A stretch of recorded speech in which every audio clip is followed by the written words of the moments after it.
እንኳን በደህና መጡ። ቻናላችንን ሰብስክራይብ በማድረግ በቀጣይ የምንለቃቸው መልእክቶች እንዲደርሶት ደግሞ ላይክ በማድረግ የዛሬውን ቪዲዮ ይጀምሩ። ታዋቂው ዩቲዩበር እና ቲክቶከር እጁን ለጌታ ሰጠ። I have been saved by the Lord Jesus Christ. እንቁ ግርማ ሙዚቃን ለምን እንዳቆመ ተናገረ። ያዘናችሁ ሰዎች እዛን ጊዜ ያው የነበረብኝ ጭንቀት ይገባቸዋል ብዬ አስባለሁ። በአገልጋዮች ላይ እምነታችሁን አትጣሉ ሲሉ አንድ አገልጋይ ተናገሩ።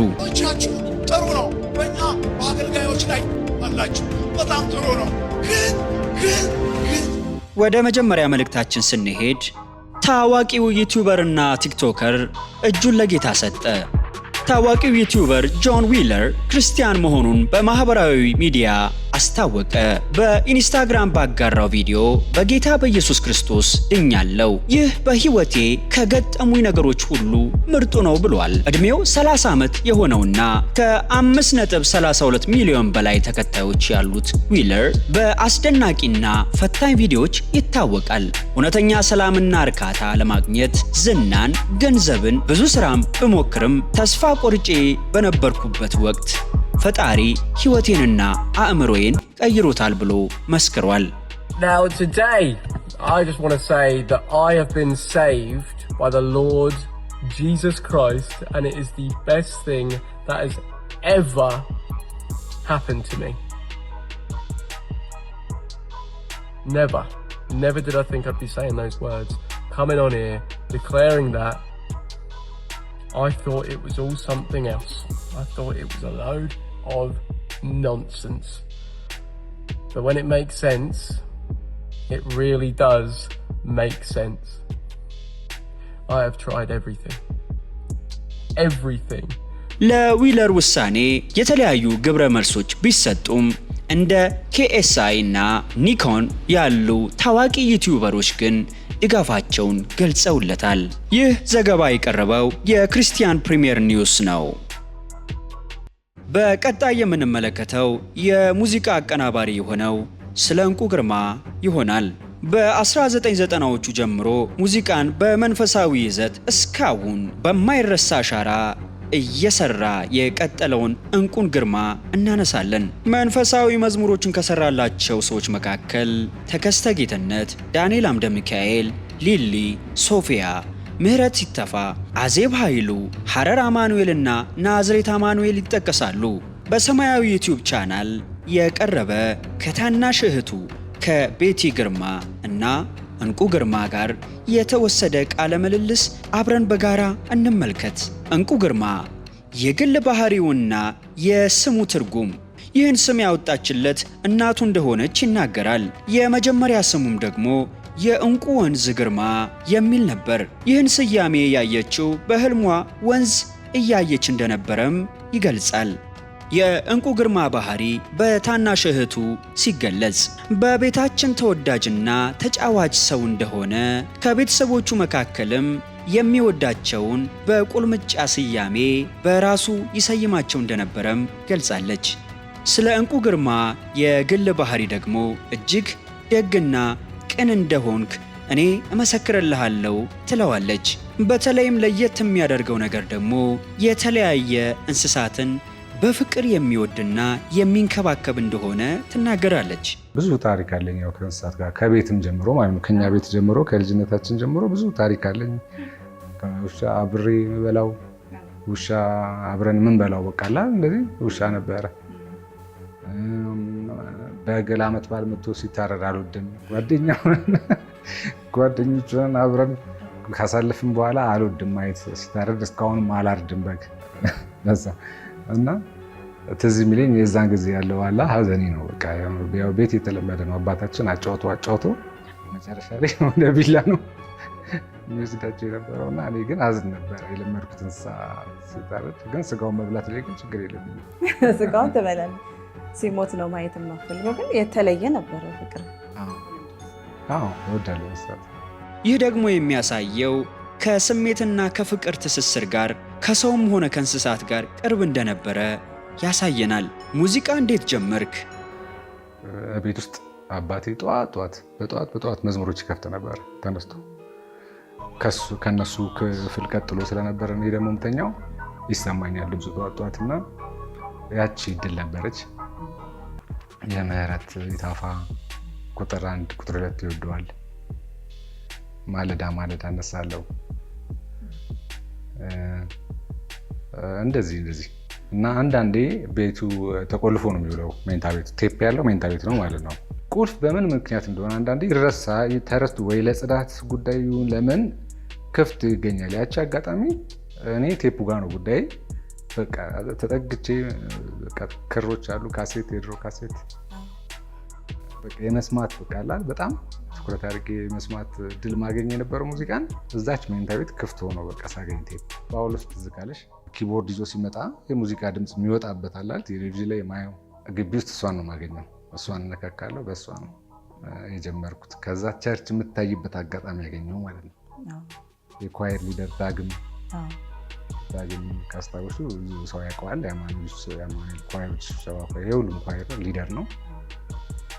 እሱ አየኝ ማለት ነው። ለስፒከር ለመሞከር ያወጡትን ኪቦርድ ዝም ብለው ቢት ነው የሚከፍቱት ጋላ ድምፁን ስፒከር እየተሰራ ነው እና ጠጋ ብዬ ነካካው። እንዴት ትጫወታለህ? መድኃኒት ልጅ አይደለም እንዴ?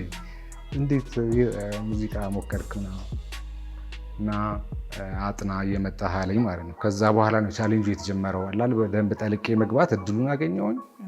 ሙዚቃ ላንተ ምንድን ነው? በጣም ለመግለጽ ይከብደኛል። ሙዚቃ አንድ የምወድበት ነገር የሚመስለኝ በቃላት የሚገለጽ ነገር አለም። ቃል የሆነ ትክክለኛን ሀሳብ ይገልጻል። ቅኔ የሚሆን የፈለገ ብትራቀቅም አንድ ነገር ተናግረሻል። ሙዚቃ ግን ድምፅ በመሆኑ ራስ ደስተኛ ሙዚቀኛ ራሱ ማለት የለም። አንድ ነገር ስትይ ተናግረሻል። ያ ነገር ወይ ተች ያጋጥመዋል፣ እንደዚህ ነው ትርጉሙ እንደዚህ ነው ይባላል። ቃላት ግጥም ስትሰሪ ምናምን። ሙዚቃ ግን ድምፅ ነው እና ስሜት ነው። ይሄ ነገሩ በቃ እንደዛ ነው። ሙዚቃና ውስጤን በተለያየ መንገድ እየተረጎምሽው አላል ራስሽ የምትተረጉሚው ቅኔ ነው። በቃ ሙዚቃ አላ እንደዛ ነው ሙዚቃ ማስቡ።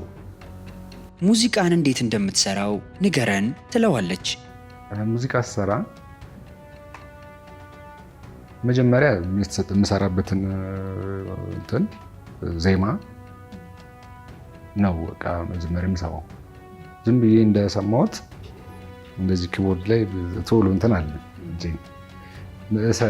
እለምደዋለሁ፣ ለመስማት እሞክራለሁ። ዝም ብዬ ደጋግሜ መጀመሪያ ሰማዋለሁ። እንደው ጊዜ ወስዳለሁ ስሰራ። አጠቃላይ ሙዚቃ ቅንብር ላይ ጊዜ ወስዳለሁ። አንዱ እሱ ነው። ለአሁን እንትን ይሆናል ብቻ እሰማውና እለምደዋለሁ። በቃ የተሰጠኝን ዜማ የድምፃዊ ይሁን ማለት ነው እለምደዋለሁ። በቃ አላል እንደማውቀው እና ምን እንደሚያስፈልገው አስባለሁ። ሙዚቃን ከመኖሪያ ገቢ ባለፈ ለራሴ ስሜት ብዬ እሰራለሁ ይለናል። ለመስራት ደግሞ የራስ ዝግጅት ይፈልጋል ብሎ ያስረዳናል። ታዳም እህቱ ቀጠል አድርጋ እንደዚህ ትለዋለች። ያ የነበረህ የሙዚቃ ቅንብር ለምን አቆምክ? ጥያቄው እጅግ ፈታኝ ቢሆንም ይህንን ጥያቄ ስራ ነገርከኝ ከሰራበት አንጻር፣ ግን ደግሞ ባልሰራሁት ኖሮ የምትለው ውስጥ አለ? በጭንቀት መሀል የሰራሁት ነገር መስማት እንደዚህ ባላቀናብርኩት ምለው በቃለን። በስራ ብዛት ወይ የሆነ ቀጠሮ አልፎብሽ ሰዎች ማሳዘን አለ እና ከመጨናነቅ ብዛት ስልክ አለማንሳት አለመመለስ አለ። ፕሮግራምሽን በትክክል ማኔጅ እያደረግሽ ስራ ብዛት የሚባለው ነገር ራሱ ሁል ጊዜ ጥሩ አይደለም። አላውቅም ለምን አይነት ስራ እንደሆነ እንደዚህ አይነት ነገር ጥሩ፣ ግን በእኔ በኩል ግን በቃ እጅግ በጣም አሁን ያው አላውቅም ቀጥሎ ከጠየቅሽኝ እና በእንደዚህ አይነት ባልሰራው ምለው ለችኮላ ለማድረስ ብዬ ስራ ለመጨረስ ብዬ የሆነ ነገር እሱ መስማት ራሱ ደግሜ አልፈልግም። ምክንያቱም በቃ በትክክል ቅድም ባልኩሽ መንገድ አይደለም የሰራሁት ማለት ነው። ከሴሜም የማኔጂንግ ስርዓት ውጪ በራሴ ስሞክር ተቸገርኩ ይለናል። ከዛም አልፎ ከብዙ ሰዎች ጋር አለመግባባት ገጠመኝ፣ መረበሽና መጨነቅም ጀመርኩ። ነገሩ እየተደጋገመብኝ ስመጣ እንዳቆም ተገደድኩ። በብዙ መጨናነቅ ውስጥም ሆኜ የበደልኳችሁ ሰዎች ይቅርታ አድርጉልኝ ብሎ በትሁት ልብ ይናገራል። ይቅርታ ያዘናችሁብኝ ሰዎች የዛን ጊዜ ያው የነበረብኝ ጭንቀት ይገባቸዋል ብዬ አስባለሁ። ዝም ብለው የተውኝም አሉ። ያ የጉዳቴን አይተውም እንደዚህ ነገር ላለማንሳት ይመስለኛል በድጋሚ ይቅርታ እነሱ መጠየቅ እፈልጋለሁ በዚህ አጋጣሚ። እንቁ ግርማ በእነዚህ ሁሉ ጫና ውስጥ እያለፈ የሚሰራቸው የሙዚቃ ቅንብሮች እንደነበሩም እህቱ ትናገራለች። ለምሳሌ ያክል ከብዙዎቻችን አእምሮ የማይወጣው የአንበሳ ማስታወቂያ ነው። ቀጥሎም ደግሞ የብዙ ፊልሞችን የሳውንድ ትራክ ስራዎችን ሰርቷል። ለምሳሌነት ያክል ሄርሜላ የሚለው ፊልም ይጠቀሳል። በመጨረሻም ለብዙ ሰዎች ጥያቄ የሚፈጥረው አንድ ጥያቄ እህቱ ታነሳለች። በአካር ጋር ነው ከእግዚአብሔር ወይስ ከሙዚቃ አቁመህ ነው የሚለውን እስቲ ግልጽ አድርግ። ምንም ይሄ አሁን ያልኩት ነው በቃ አላ በስራ ከመጨናነቅ አንጻር ምን ላድርግ የሚለው ነገር ነው እንጂ ምንም ከመንፈሳዊ ህይወቴ ጋር የሚያገናኘው ነገር ያለ ብዬ አላስብም።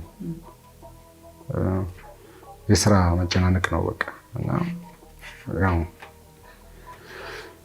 ፈልጌ ያልጨረስኩ ሊሆን ይችላል አይደል መንገዴ ግን ያ ነገር ነው በቃ። በተለይ እንዳልኩሽ ቅድም ሰው በጣም እጅግ እያዘነ አሁን ሰው ማሳዘን ጭምት ሰው ነኝ። ሰው ማሳዘን በጣም የሚጨንቀኝ ሰው ነኝ እንዳልሽኝ ነኝ ከእንስሳት ጋር እንኳን ከሰው ጋር እና ያ ነገር ከሚሆን በቃ እንደዛ ከማድረግ ያለ ሰው አዝኖብኝ ሰው አልቅሶብኝ በሰራው ስራ ጠንከር ብለው ናለ ማን ወይ ባይተራስ ማለት ምንድነው የምችለውን ነገር ልስራ አይበቃም የሆነ ነገር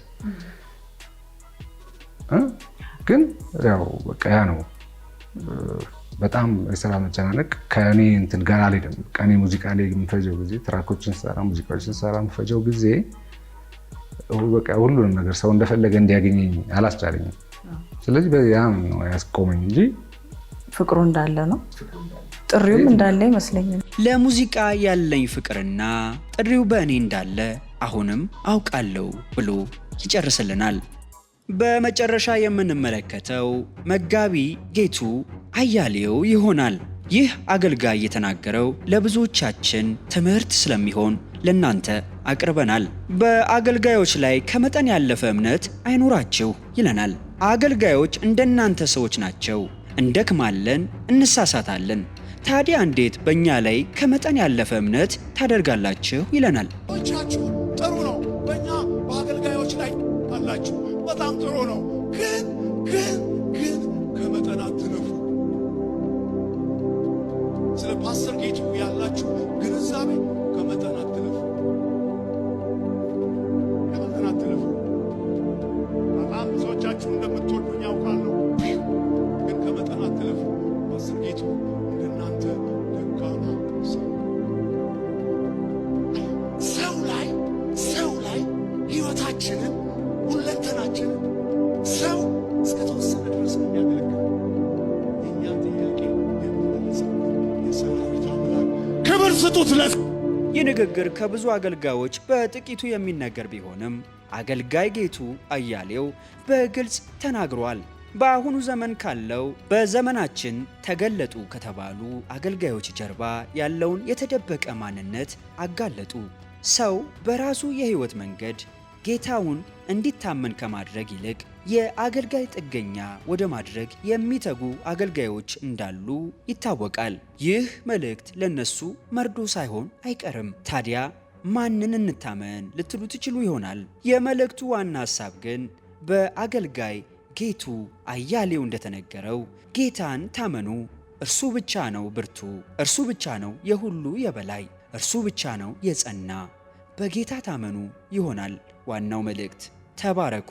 እነዚህንና በየሳምንቱ የምናቀርባቸውን አዳዲስ መልእክቶች ለእናንተ እንድናቀርብ ቻናላችንን ላይክ፣ ሼር እና ሰብስክራይብ እንድታደርጉ በትህትና እንጠይቆታለን። ይህንንም መልእክት ከወደዱት ለብዙዎች እንድታጋሩ ብለን እንጠይቃለን። በቀጣይ ሳምንት እስከምንገናኝ ድረስ ቸር ሰንብቱ።